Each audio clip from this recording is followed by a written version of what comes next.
Marty Hartman, the director of Mary's Place. Thank you for helping us ensure that no child has to sleep outside in our community. You can donate via YouTube to help keep more families safely in their own homes. I am so excited to have Lido Pimienta with us today. Stick around after the performance for an exclusive interview between Lido and Gabriel Teodros.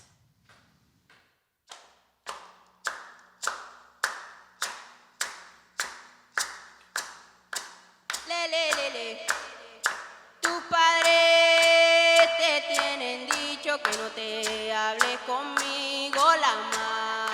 Las olas de la mar. Los montes no tienen llave ni muralla, los caminos la mar. Las olas de la mar. Los montes no tienen llave ni muralla, los caminos la mar. Las olas de la mar. Palomita y arumera, llévame a tu comedero la mar. Las olas de la mar. Yo he sabido que estás sola, quiero ser tu compañero la mar. Las olas de la mar. Yo he sabido que estás sola, quiero ser tu compañero la mar. Las olas de la mar. Ay, señores, como haré para cogerme esa paloma la mar. Las olas de la mar. Llega la trampa y se asoma, pero no quiere caer la mar. Las olas de la mar. Llega la trampa y se asoma, pero no quiere caer la mar. Las olas de la mar. Tú fuiste la que pusiste tu cara sobre la mía, la mar. Las olas de la mar. Y llorando me dijiste que jamás me olvidaría, la mar. Las olas de la mar. Y llorando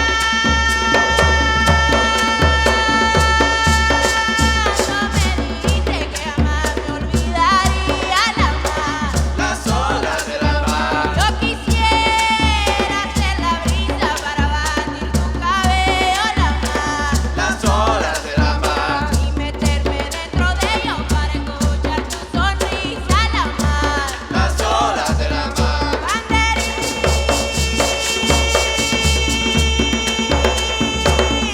retirano, recógelo con la mano, la mar. Las olas de la mar. Ay, recógelo, la mar. Las olas de la Ay, mar. recógelo, la mar. Las olas de la mar. De los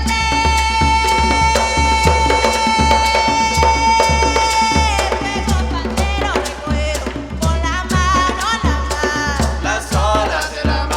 recógelo, la mar. Las olas de la mar. Ay, recógelo, la mar. Las olas de la mar. De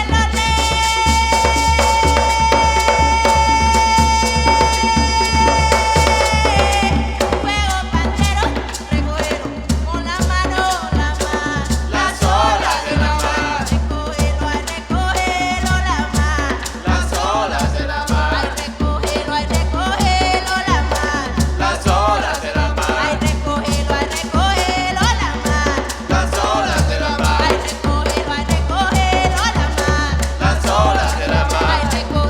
recógelo, la mar. Las olas de la mar. Ay, recógelo, la mar.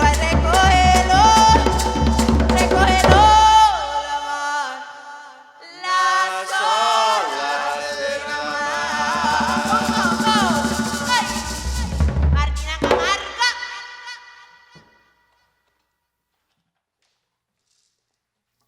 Me despedí de ti años atrás y nunca pensé que te volvería a ver.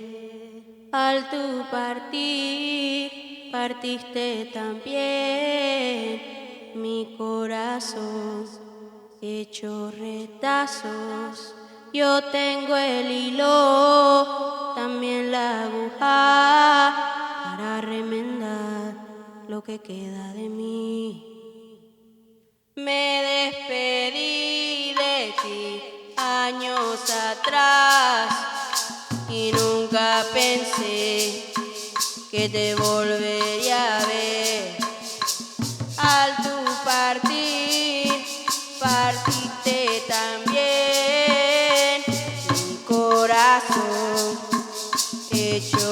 retazos. Yo tengo el hilo, también la aguja, para remendar lo que queda de mí. Yo tengo el hilo, también la aguja, para remendar lo que queda de mí. Yo quiero que me salve mi alma, yo quiero que me cure mi corazón, yo quiero que me quiera mi alma, para que me recuerde mi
No me vengas a fregar por tener pelo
You're live on KEXP.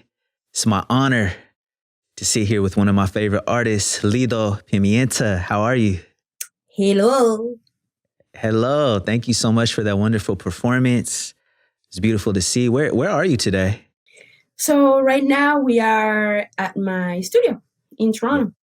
Nice. How long have you lived in Toronto? I think officially it has been 7 years in Toronto. Okay. Officially. Okay. Mm-hmm. Yeah. I think the first time I heard of you might have been from some artist friends in T Dot, you know? And Uh-huh. then and then and then this album came this year, Miss Colombia. I would love to hear from you and your words, like what the process of creating this album was like. Because I read a little bit about it. I know you did a bunch of traveling for it. Yes. You know, Miss Colombia is such like everything that I do, it's very true reflection of what's going on in my life. I find that in my work, it really is about what's going on, and I just document with these songs and these moments, when I'm with my kids, when I'm in my house, when I'm with my family. Mm-hmm. And Miss Colombia started in 2015 with Miss Universe. Okay. As you know, I'm Colombian, so beauty pageants and telenovelas are what we do as a family. That's like, and of course the partido de fútbol, the people watching soccer, all that stuff. Yeah. But even after leaving the country, you still have to watch Miss Universe. And in 2015, it was the infamous year that Steve Harvey messed up and gave the crown to the runner-up, Miss Colombia, and then had to apologize, and then they gave the crown to Miss Philippines. So I'm watching as a Colombian living in Canada, and I think it's hilarious. I think, oh, this is amazing. This is going to be great for Miss Colombia because now she's going to go viral, and it's going to be even better for her. It's going to, no one remembers Miss Philippines' name, but everyone knows Miss Colombia, and like it was such a major thing in pop culture. Behind the scenes, the Colombian diaspora, they were not happy, but I never thought that they would be so hatefully unhappy against Steve Harvey and Miss Philippines, So at the time I had to just come to terms with the fact that, oh yeah, so the USA is racist, and Canada is racist, and Europe is racist, and Colombia too is racist, So it was like, because people were, insulting Steve Harvey so much and going after Miss Philippines so hard, because of course Miss Colombia, she's prettier because she looks more European, and Europeans are more beautiful than anyone else, right? So that was the message. It was just like, how is this black N-word guy so dumb that he's gonna make this mistake? So, and these are Colombians, okay? And like Colombians, we are a mix of everything. So, but of course, there's a demographic in Colombia too that, they see themselves as Spanish. That's why I don't really like when people say, oh, I love Spanish music. And it's like, you mean the language or from Spain? Let's specify a little bit, because specificity has power, and I'm into it. Okay. Absolutely. So that's where it all, that's when I was, because again, like that romanticization, when you leave your country, it's always like, oh, in Colombia, the food is better. It starts with the food, and then the people are better. And then this would never happen if we were, those little romanticizing where you're from. But then you grow up, you go back and you realize like, oh, actually, this is problematic here too. Very problematic. So that's when the song started, brewing inside of me as these little poems, and that's where we're at now. How old were you when you left Colombia? I must have been 18. Okay. Yeah. And yeah, so it sounds like that was kind of like a wake up moment. I read that you went back to work on this project. Yes. I actually went to a couple of places. It's funny because so Miss Colombia happens, I think December, or like close to it was in the winter of 2015. So I spent writing the songs like a year. So in the fall, winter 2016, I go to Santiago de Chile. And I work with Andres Nuce. So you might remember him from this band called Astro in Chile. So he was one of the few people in the music industry that I kept in touch with because, you know, I've been doing this for like 10 years. So back then I've been doing it for 5 years, and he was someone that I was always in touch with, and he was like, girl, come here, like we'll work on your album. And I was like, okay, let's engineer it, you know, let's get a taste. And then when I'm in the middle of doing that first, you know, the genesis of Miss Colombia, working with Andres, I remember that I had to put my album La Papesa online. Like I had to release it because I had won a grant from the Toronto Arts Council to make it. It was like a project. And then, you know, if you don't prove that you did the work, then the government is going to take the money back. So I was like, oh my God. So I'm working on Miss Colombia, put La Papesa online. Wow. Don't think anything about it. I come back to Canada, and then they nominated for, you know, the Polaris Prize, which is the Mercury Prize in UK. It's like a top music award in the country. Yeah. And I won. Amazing. So I had to put Miss Colombia on hold. And as soon as I was done touring La Papesa, you know, which also it was great. It needed to happen. It gave me, you know, a lot of ideas for live. I went to Halifax, Nova Scotia to work with my friend Robert Grisdale, who's a fierce collaborator, and Nick Dorado. So they did like the first like sketches for the brass. Then I went to Argentina. Then, and there, of course, I was with Chancha Circuito, with all his crew, with Heidi and Federico. Then I go to Colombia. Wow. And then we work with Sete Totabala, Raíces de Palenque. We shot the videos for. The videos are We shot beautiful. the videos. Thank you so much. So beautiful. Thank you so much. Yes, we'll talk about that. Yeah, I want to. And we shot the No Pude video. We shot it in Mexico. I also went to Mexico. So, and then finally came back to Toronto.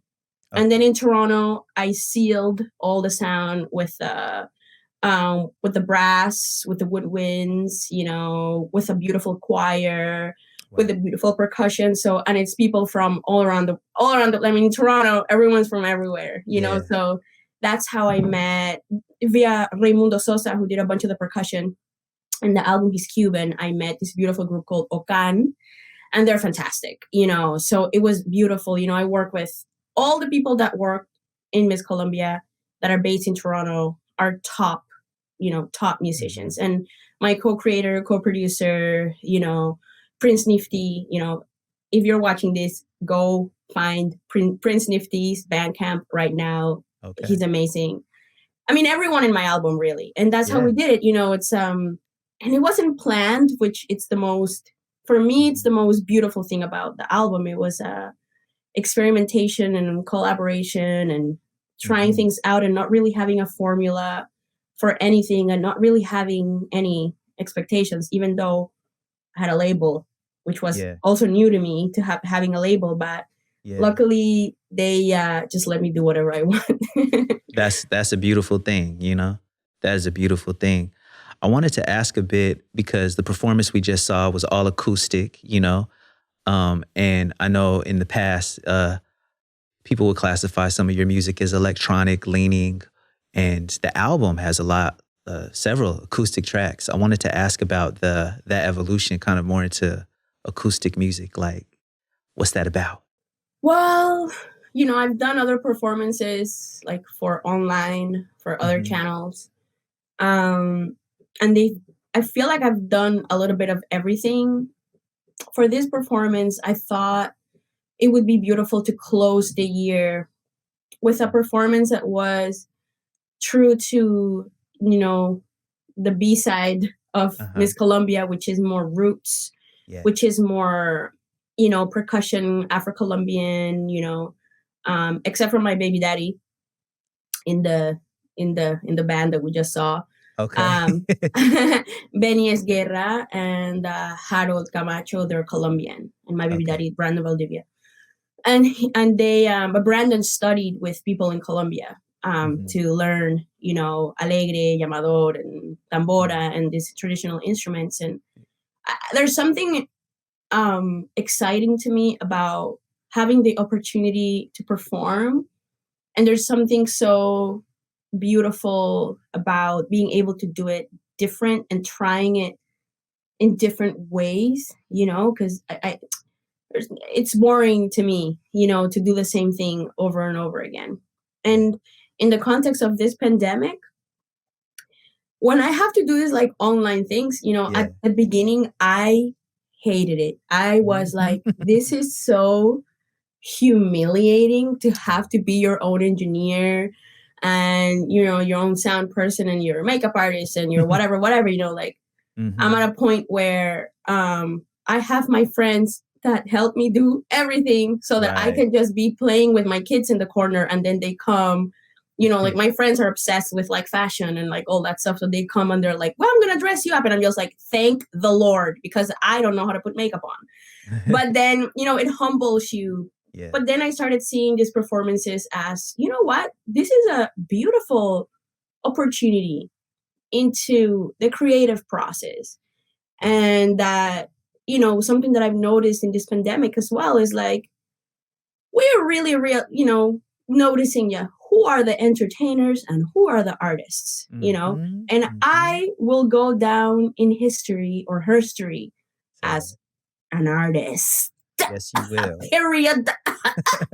So that's why it was important to do it, this way. And I'm very proud of that performance. I love it, and I shouted out everybody, and I, because I owe everything to my country. So, yeah. Yeah, it's beautiful. The good and the bad, yeah. Say that. And you talk about the good and the bad. I feel like on the album, I've also did a little research. I saw an interview that you sometimes have a love-hate relationship with Colombia. I relate as just someone in a different diaspora of feeling in between different homes. Home means like so many different things. And also shout out to this KEXP series. It's called To All a Good Home. I wanted to ask what does home mean to you now, I've been asking myself and answering that question since March 2020. And my home is my art. It's not a physical place, it's an emotional place. It's a metaphysical place, it's a spiritual place, which is my art, my creative process, my paintings, my singing. That's where my home is. It's where I create, when I create. That's it, and I'm lucky because I have this Canadian passport. Yeah. So I can travel and I go everywhere. So to me, it's like wherever I go, because I am obviously a, warm person. I'm introverted, but I'm also extroverted and curious, and respectful. Mm-hmm. So wherever I go, I meet tons of people. I meet tons of friends. And that's the thing that I miss the most about not being able to travel, is meeting new people. Yeah. Yeah, I go wherever I can go, and I learn wherever or whatever I can learn from whoever I am with, the good and the bad. And that's what it is. It's like for a lot of us, our work becomes our safe place, and it's a blessing. It's a blessing. That's real talk. I been following you on Instagram for a while now, probably for over a year, I think. And some point this year, I saw that you were doing a relief effort in Colombia during the pandemic. I would love for you to talk about it and let people know how they can support. So I started pretty early on, and I started this GoFundMe, and I was like, okay, the pandemic is going to be around, 2 months. I think if I raise $6,000, I can send groceries, bi-weekly to these communities in the northern coast. Mm-hmm. So communities in San Basilio de Palenque, which is where we did the Eso Que Tu Haces video. So the community there, mm-hmm. and the community in La Guajira, which is where my family's from, which are Wayu. Mm-hmm. And there's terrible drought. There's, it's very difficult. The life pre-corona, during corona, and post-corona is very difficult in this community. So I'm saying, if I'm not doing anything because my life got canceled, why not use my platform and raise some money? And then I reached the $6,000, and I was like, well, now I want to reach $20,000 because the pandemic is never leaving, and the country, is managed. I'm saying managed because they think the country is a business, in Colombia, and it's managed by very bad business people. And I was like, okay, let's just like raise more money. And I thought, how can I do it so that people donate more money and I can do it faster? Of course, it's not faster because I have to do more work, but I said, if you donate over $35, I will make a portrait of you. Wow. And then in like... That's generous of you. Yes, say that. Very, yeah.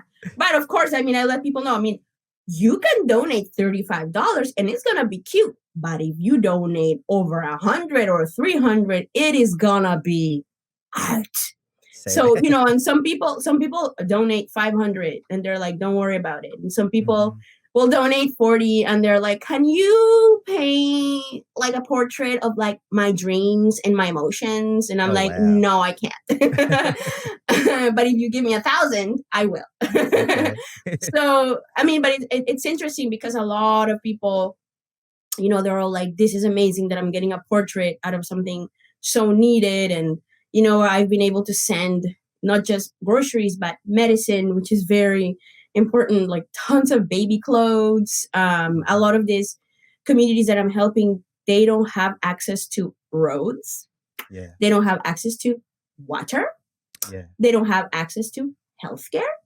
So, the way that I see it is like, yes, it's a lot of work. I'm still drawing. I still have to reach, I'm like $4,000 away from the 20K. Okay. So if you're watching this and this is your last chance to get a portrait by me, for that cheap, because I am expensive. Okay. Say that. But I want to help, so it's like, I know that I am like worth more or whatever, but it's like, whatever. I'm like drawing, eating popcorn with my kids and like watching cartoons. Like the work is difficult, but it's not that difficult when people that personally and their neighbors and their communities are starving, right? Yeah. So you basically just go, Lido Pimienta, GoFundMe, Colombia Relief Fund, and you'll find it. It'll be the first thing that pops up. Donate. Every little bit helps. And and maybe you'll get a portrait. Yeah. Your music, your videos, especially, we need to talk about these videos, do so much, I feel like, to highlight YU and Afro-Colombian just people, I feel like music is the people CNN in a lot of ways. We get to connect to these people in these places through music in a lot of ways where like the media doesn't come with microphones, What would you like to tell people about the communities that you come from back home, I feel like I've been saying it, and it was a goal of these videos to be married to this music that is basically saying everything that we see in pop culture, in mainstream media, has been taken, looted from the communities that I'm showcasing in my... I don't even want to say showcasing. Right. It's just a picture of life, because these are people that I know personally. The dancers in the Eso Que Tu Haces video, I know since I was 11 years old, 12 years old. I actually used to sing in that group because it's a dance group. They're called Grupo de Danzas Cumbe, and they're led by Matilde Herrera. She's from Palenque, but they live in Barranquilla. So before I moved to Canada, I used to sing in that group, So I know all of them, their kids, Sexteto Tabala as well, they live in San Basilio de Palenque, which is, like protected by UNESCO, but people will call it like it's a magical place. It's not magical. It's a place that is in need of major renovations and infrastructure and, an injection of, real capital that will invest in education and culture, because everyone goes there, records them, and then they profit out of the records, like there's so many, labels, Colombian and European, that they'll go and they'll go to Palenque and then they'll make these beautiful films. But then it stays in France, like we don't have like an archive. We don't have a library where we can go and say, oh, we have YouTube, but that's not Colombian. That doesn't belong to us. That doesn't belong to the pueblo palenquero. So that was what my intention was. We were going to do more videos, but of course we couldn't go, but I'll go eventually. But that's my main thing. It's just kind of like everything that you see of a major artist or a major TV show or a major anything, it's something that has been taken from a community that's indigenous, that's Black. Yes, right. And that's what I want it to be, and also me honoring that, it's like, I can't call myself Miss Colombia and not include these communities that saw me grow up, because they taught me so much. And one of the reasons why I'm so powerful on stage and I'm so powerful, in person, how I talk and how I move myself in the world, is because of my culture, So I can't just be like, well, I just woke up today feeling like a diva. I'm just fat. No, I'm lucky that I am indigenous, and I'm lucky that I'm Black. I don't look like it because I live in Canada. There's no sun. I got to take the sun in a little pill every day when I wake up in the morning. But that's who I am, So shout out to the vitamin D pills. We know about that in Seattle. We need Yeah. that. Yeah. Sorry. I keep looking back because I'm making sure that I'm still recording. Yeah, thank you for that. Appreciate that. I want to ask this because I heard you reference your kids a few times, and I feel like we don't hear too many musicians who are also mothers talk about that, experience. How has being a mother affected your life as a musician and your music itself? I feel like I want to do a TED Talk about this. Come on. Because I get a lot of messages from, younger musicians or musicians, period, women identifying, women,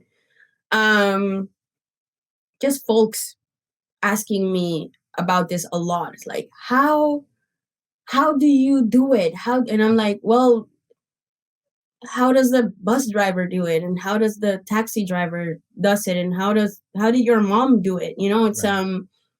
Of course there's different demands to this job. There's a lot of traveling, and a lot of the places, it's not safe for your kids. But for me, it's like, when I know that I'm going to do a tour, there's going to be an email that I'm going to be like, so who's going to babysit when I'm on stage? Mm-hmm. Oh, we never thought about that before. Well, you better think about it, because then I can't go. Right. And it's like, oh, I see that you're only sending flights to me and the band. I don't see my son here. Mm-hmm. What's going on? Mm-hmm. I think a lot about of this. It's I don't really wait for motherhood to be normalized in the music industry or the entertainment or whatever you want to call it. Mm-hmm. I have to normalize it myself and talk about it, with confidence, and just be like, well, I have kids, like this isn't the 70s where I'm like a whatever rock star and I'm like in a tour bus and I'm like traveling with like Playboy, whatever models, this isn't it, like I don't have a wife waiting for me at home, taking care of the kid. That's not my narrative. I'm going to bring my kids with me, and I'm going to bring my in-laws so that they take care of the kids while I'm on stage, or I'm going to bring my cousins, or I'm going to bring my family from Colombia so they can help me, with the minding of the kids, or I'm going to ask the venue to do it. Yeah. I think being a mother and being so young and being a mother is a blessing. And I think that, it's Western civilization that will put that shame on us, especially as brown people. You know, it's like they having kids is somehow a cliche, you know, of Latin people always having babies, you know, so they can get the welfare check. I've had that said to my face so many times, and I'm just like, I had my kids young because I wanted to, you know. I am extremely pro-choice. So trust, if I have my kids, it's because those kids were very wanted. If I didn't want to have my kids, I wouldn't have had them. I would have taken the precautions, blah, blah, blah.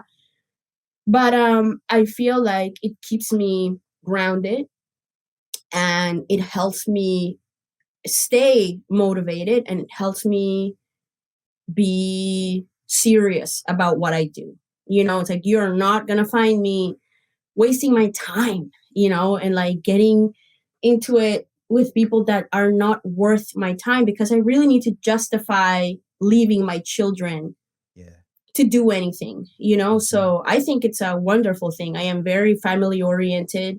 I want to have more kids. I want to adopt 2 or 3 kids. You know, I find that kids are wonderful because something happens, you know, when you reach adulthood, that the BS just grows so much and people become very fake and people become very complicated in ways that I don't want to deal with.